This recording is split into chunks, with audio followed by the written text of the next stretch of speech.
Muy buenas tardes a todos y bienvenidos un día más al invitado de Radio Francia Internacional.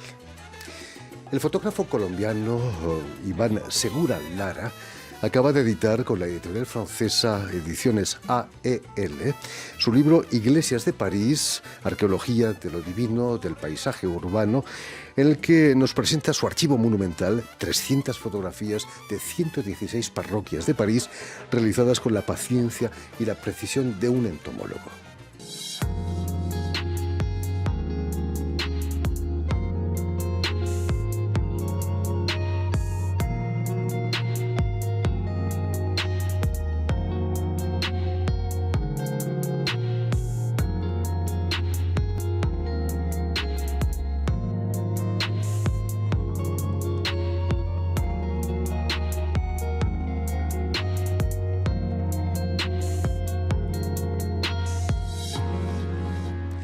Y precisamente para hablarnos de este libro y de su brillante trayectoria como fotógrafo documentalista, Iván Segura Lara ha sido tan amable de venir hasta nuestros estudios. Muy buenas tardes, Iván.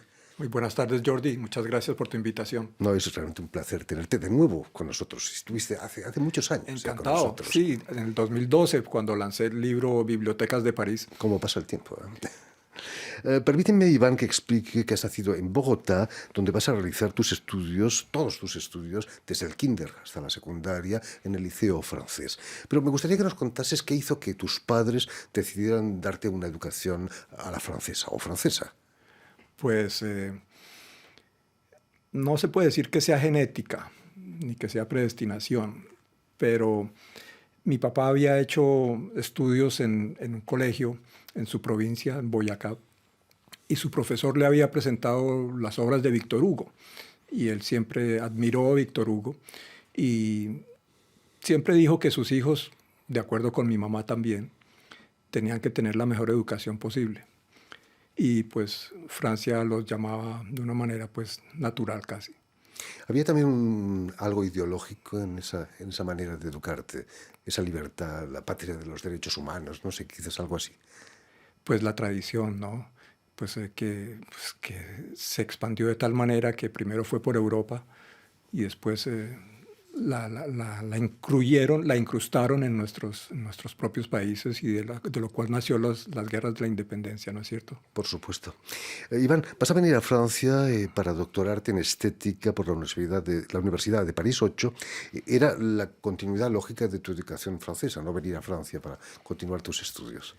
Ciertamente, pues siempre pasó un tiempo antes de que me decidiera venir, pero yo sabía que en el horizonte estaba.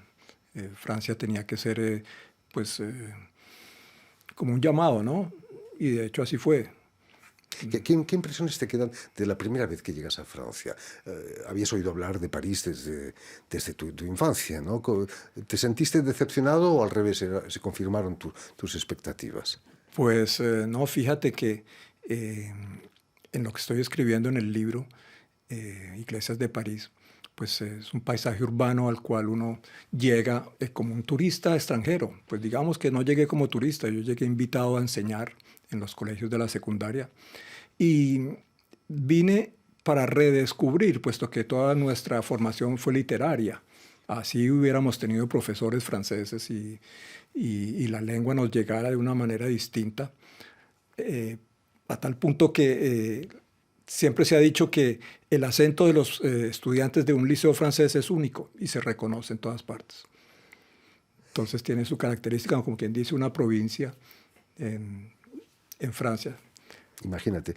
Imagino que pasear por París, esos primeros paseos, era pasear por las páginas de la literatura, ¿no? Por las páginas de Hugo, de Balzac, de Cortázar incluso, ¿no? Claro, y pues de todos modos yo tuve una formación literaria. Yo llegué a Francia a estudiar a la Sorbona. Yo nunca pensé que iba a ser fotógrafo. Y fue estudiando literatura francesa. Pues fue siempre una iniciación, ¿no? Es cierto que tu primera cámara la heredas de tu padre, una cámara que no era ni siquiera automática, ¿no? Manual completamente. Totalmente, pues siempre, y todavía la conservo como un don, ¿no? Porque habla de la inteligencia para hacer la fotografía, en que no es la máquina la que te gobierna, sino que tú escoges y decides. Entonces una camarita que no tenía ni siquiera un sensor de luz. Entonces todo lo haces apoyándote, claro, en el sensitómetro. Un fotómetro. Fotómetro, sí. ¿Qué piensas de esa revolución digital que ha cambiado la imagen de la fotografía? Pues le ha simplificado la vida a todos. Ah, ya no tiene uno que andar cargado con equipos para todos lados. Con un simple clic, pues la máquina te gobierna todavía, ¿no? Y hasta te da una identidad. Ella te fabrica tu identidad. Ahora incluso corrige tus defectos, ¿no? Sí, a eso me refiero. El TikTok que llaman. Sí, son aplicaciones o plataformas donde, como Instagram, Por supuesto. donde tú te expones, pero te expones de la mejor manera que tú quieres hacerte ver. Entonces la máquina está ahí para ayudarte. Una de tus primeras series las dedicas a las casetas de vigilancia de Bogotá.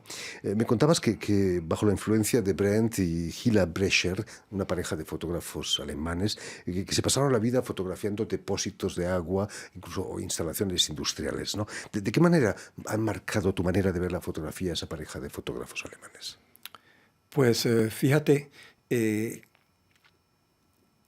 cuando seguí evolucionando hacia qué quería yo, hacia dónde dirigir mi actividad profesional, pues pensé que la fotografía era una buena manera de ser un autónomo, tener una profesión liberal donde tú eres el gerente. Pues decidí hacer estudios y descubrí pues, lo que es hacer fotografía académicamente. O sea que tú primero estudias la historia del arte y tienes que llegar con un bagaje técnico porque allá no te lo enseñan. Entonces, había que montar un dossier para presentar y ser admitido. Y bueno, ya había comenzado a tener información de los Becher y estando en Bogotá empecé a hacer una serie sobre las casetas de vigilancia a la manera de los Becher, pensando que primero se hace un inventario, una recopilación y después se clasifican todas por familiares, por familiaridad, ¿no? Aspectos que les son comunes o que les son diferentes. Entonces formas conjuntos y de los cuales tienes una especie de panorama, una especie de mapa de la ciudad a partir de sus objetos o de sus espacios. Entonces de ahí nace mi digamos, comunicación o diálogo con los dos Becher, que en realidad son una pareja que se conoció de una manera muy especial y pues que me enseñaron también sobre mi propia vida. ¿Por qué hago yo fotografía coleccionando? ¿Sí?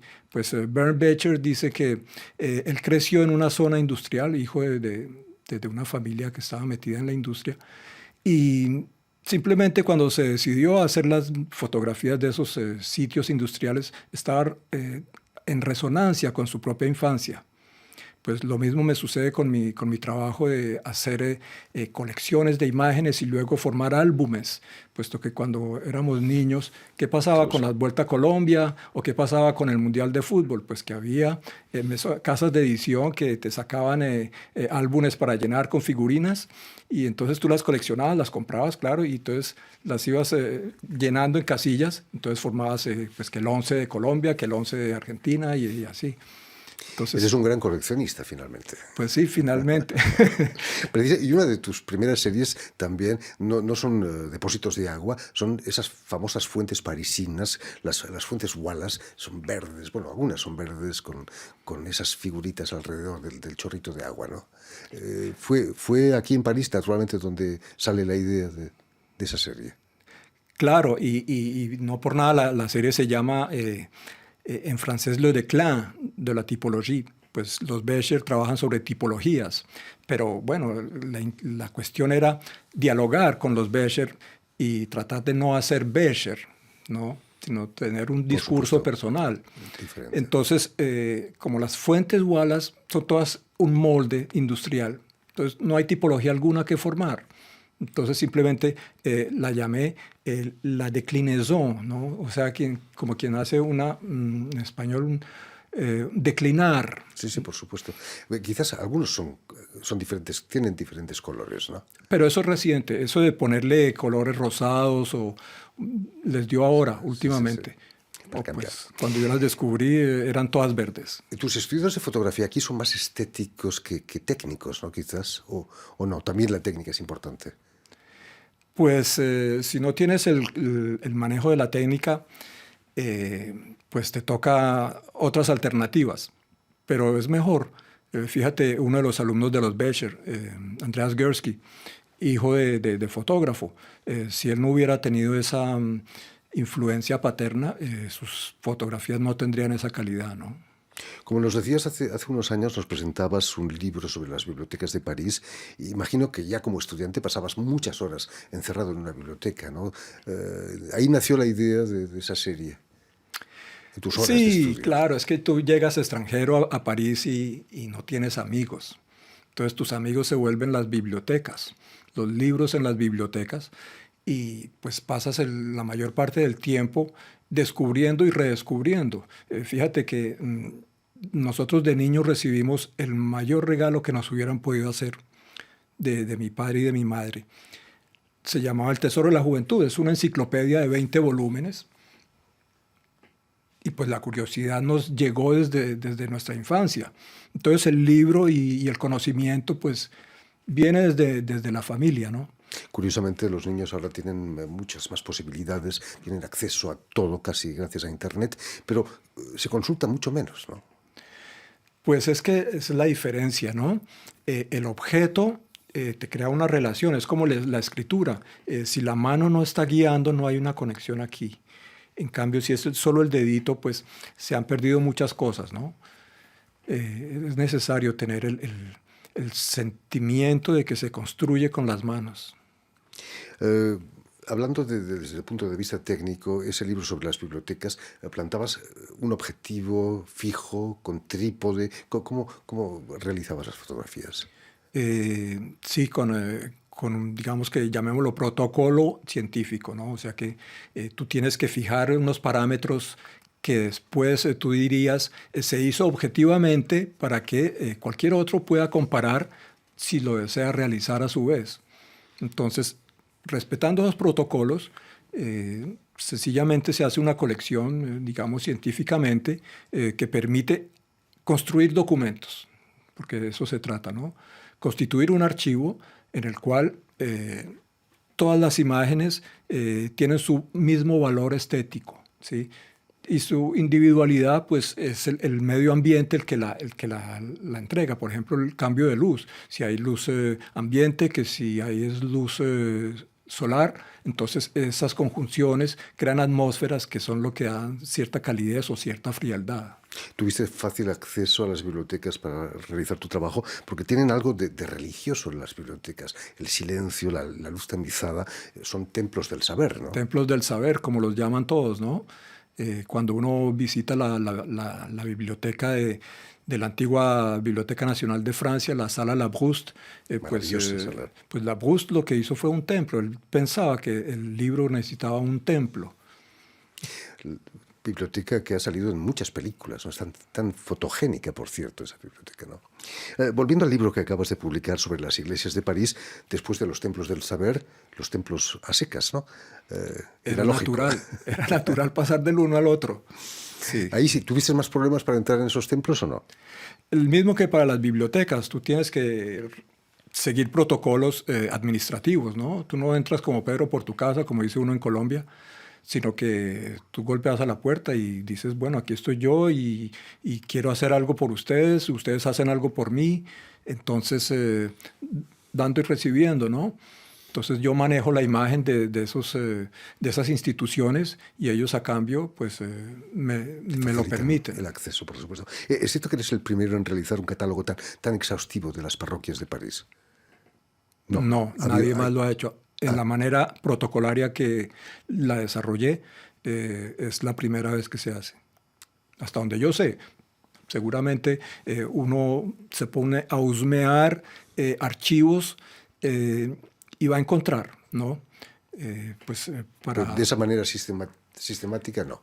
No, fíjate que yo soy muy admirador de Adjet, ¿no? En español Adjet, Eugène Adjet, que fue el fotógrafo de París hace 100 años, comienzos del siglo XX, hizo ese estudio sistemático de la ciudad, ¿no? Abarcando muchos campos y también no necesariamente haciendo tipologías, pero sí documentando la ciudad para la historia y para el momento en que ya no iba a haber sino un documento para recordar un París que se estaba modificando, transformando debido a todas las obras públicas que había decidido el prefecto Haussmann.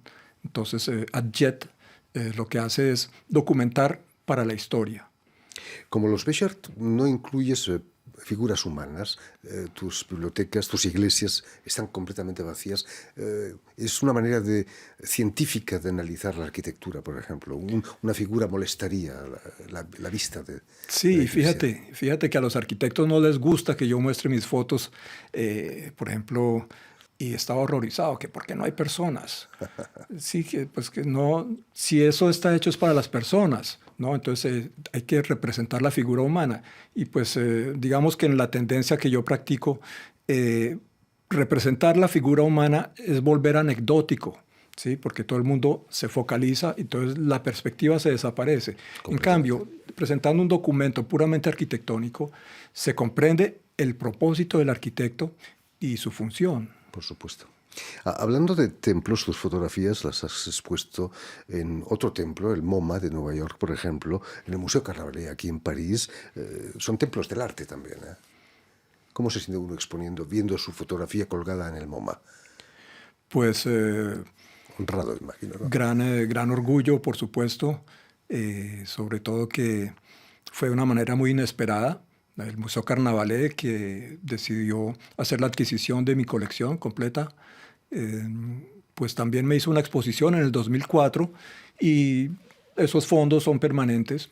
Y algún día la Cité de l'Architecture et du Patrimoine está organizando una muestra en asocio con el MoMA y fueron a parar al Carnavalet y el Carnavalet los puso en contacto conmigo.